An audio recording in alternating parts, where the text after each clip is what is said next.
Welcome to the very first episode of Jeweler Reacts, only at Maxwell & Co. Jewelers. Hey everybody, it's Maxwell the Jeweler coming back at you again. We're going to be reviewing some other jewelers videos that we found online today. So let's get right into it. So we have some videos pulled up here. Let's jump into the first one. Okay, it looks like we have some 24 karat gold. They're flattening it out. And it looks like silver, like they're making some sort of wire. They're cutting it. Okay, I know what they're doing. Let's pause it. Basically, this is a scheme older than time. This has happened since the beginning. People take a small amount of 24 karat, flatten it out, and then wrap it in a less precious metal like silver. So for instance, a gram of gold is going to be $62. Roughly about the time when we shot this video, but a gram of silver is only going to be like 60 cents. So it's very advantageous for a unscrupulous jeweler to maybe wrap 24 karat around silver. I can't imagine how many people have gotten defrauded just like this. Let's keep watching. Okay, now they're taking a laser welder and they're closing it up so you can't see the seam.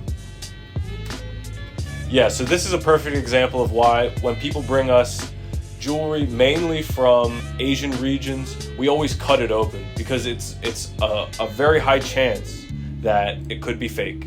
Very rarely do you see a solid gold piece like this, and if you do, it's very expensive.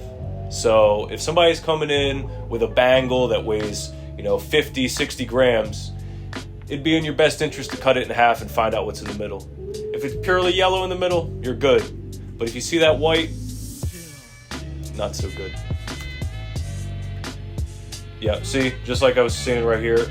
And you wouldn't be able to know this unless you had an XRF tester. And even still, the plating around it is so much that I don't even know that the XRF would properly test it. Yeah, I can't imagine how many people got defrauded the same way. A bracelet like that would be thousands of dollars in gold. If you're ever getting a discount of 20, 30% under the spot value, you know something's up. Let's move on to the next video. We're gonna keep it the same theme. I can already tell by the thumbnail of this video, so let's see. Okay, it looks like they have some 24 karat sheet and they're burnishing it against a pendant. It looks like the base metal under it is silver. Again, there are a lot of people right now that are defrauding people, but this isn't a new scam. This is a very old one. People have been flattening out sheets of 24 karat gold 2,000 years, biblical times this has been going on. So you really got to be careful, know who you're buying from. And even still, they might not even know because it is very hard to test for this kind of thing. Very hard to test for this. Like I said, the only way that you're gonna know, you gotta cut it. And nobody wants to cut a beautiful piece of jewelry. This is not to say that the people that are making this are not craftsmen. It takes a lot of skill to do something like this. This is not something that any Joe from the block is gonna be able to do. You're not gonna be able to go to your garage and do this any day of the week, guaranteed. But let's keep watching. So they're burnishing it. And basically what they're doing is they take a piece of metal or glass or stone and they'll burnish, which basically means they scratch it against the surface and it reveals the details under it. So anything that's under it, it's going to show perfect detail. And 24 karat gold is so soft that it's going to show details better than anything. So you won't be able to tell in the end. And there they are, they're just cutting it.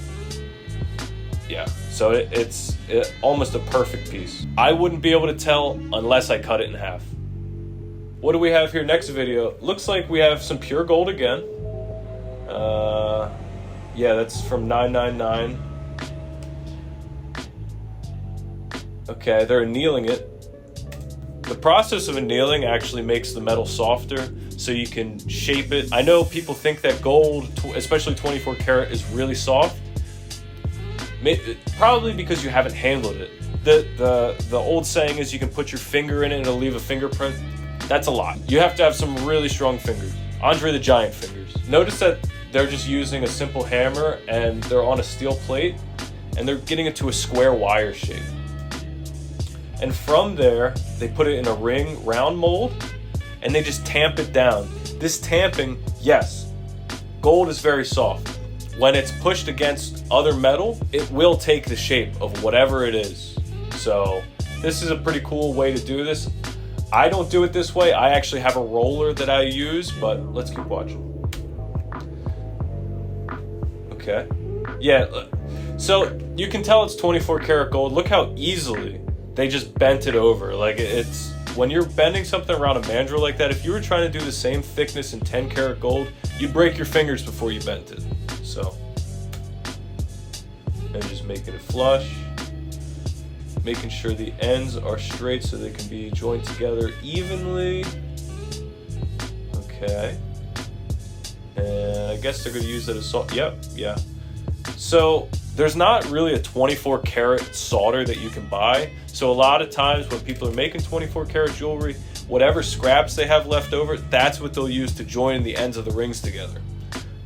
Because if you try to use 14 karat solder, it's a different color. You can't match the 24 karat color. It'll just look funny. There'll be a greenish, yellowish, reddish spot where the solder point was on the shank. Okay, that's a nice solder. And then just scraping it down and hitting it with a little bit of sandpaper to give it a cool little texture. And moving on the inside engraving. Now that's a cool machine. A laser like that costs like $20,000 to $50,000. That's a serious laser. And now they're annealing it. 11 grams. So what would that be? That would be like $700 in gold, $800 in gold on those. So, you know, when you're doing 24 karat, it piles up quick. Okay, now I wanted to take a break a little bit from the jewelry content and move over to the gemstone world.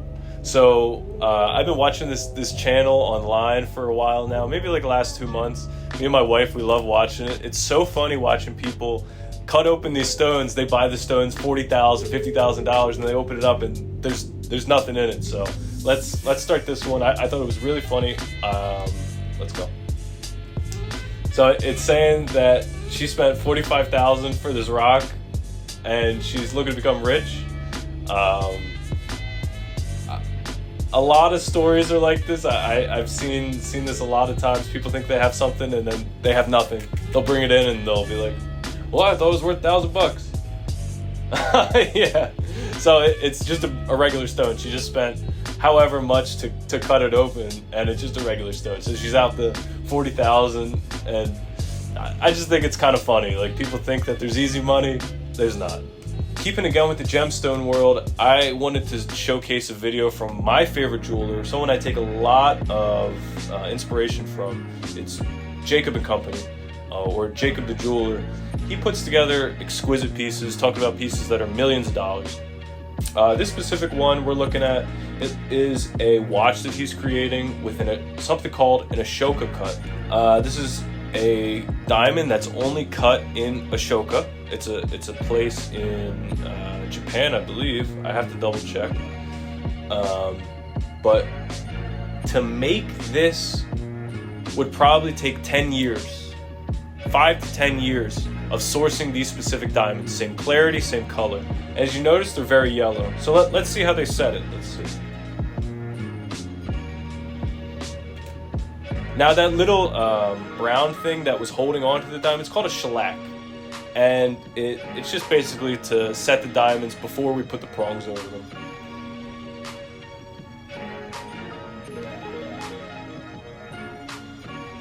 Okay, so this is a little bit different than normal DeKobe & Co. pieces. A lot of time, DeKobe & Co., they like to do invisible set gemstones. It appears that for this bezel of their watch, they're doing a prong setting, but it looks really nice with the yellow diamonds on the yellow gold. You can barely see the prongs. This could take hours, 10, 20 hours, just to do one side. Okay, yeah, here we go. So if you saw that right there, those green gemstones, they're emeralds. Those emeralds are invisible set. And a lot of people don't really realize how invisible setting works. And I didn't for the longest time before I was in the jewelry industry. So what happens is they actually have a specific machine that cuts a groove along the girdle of the stone, and it just fits right directly into there. And the prongs are fashioned in such a way that they just slip right in, and then you can tighten it over the front of the stone. So a lot goes into making just one of these pieces. Every single stone is cut just to perfection to fit in this piece. That's why they're so expensive. Now they're polishing. It takes a lot of artistry to do polishing too, because if you're polishing too hard, you're popping out stones, you're breaking prongs, and you're taking yourself back hours of work. Let's keep going. Wow. I just want to stop there and just look at those diamonds. Each one, VS or better, Y to Z color, I believe that's what yellow diamonds are. In the Ashoka cut, it's a gorgeous bracelet. Something like this, I think they're selling for 11 million. I don't quite remember, don't quote me on it, but it's in the high millions. Yeah, it's definitely millions. The name of this bracelet and watch, I call it a bracelet because it's so crazy, but it's a watch. It's called the Billionaire Timeless Treasure, because you got to be a billionaire to be able to afford this. If this is 10% of your assets, you got to be a billionaire.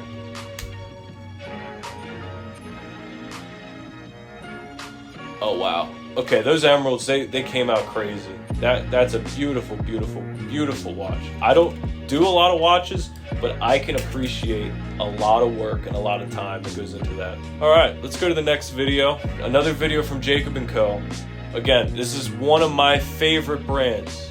DeKobe the Jeweler is actually married to Kim Kardashian. A lot of people didn't know that. And he went to jail for fraud for 8 years because he was laundering money to the BMF.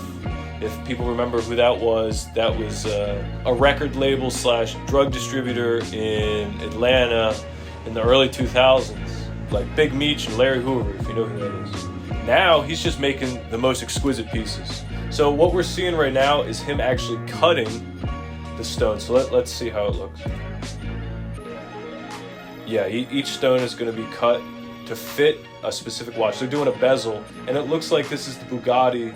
This is the Bugatti watch. Look at that. It's a tourbillon, I believe.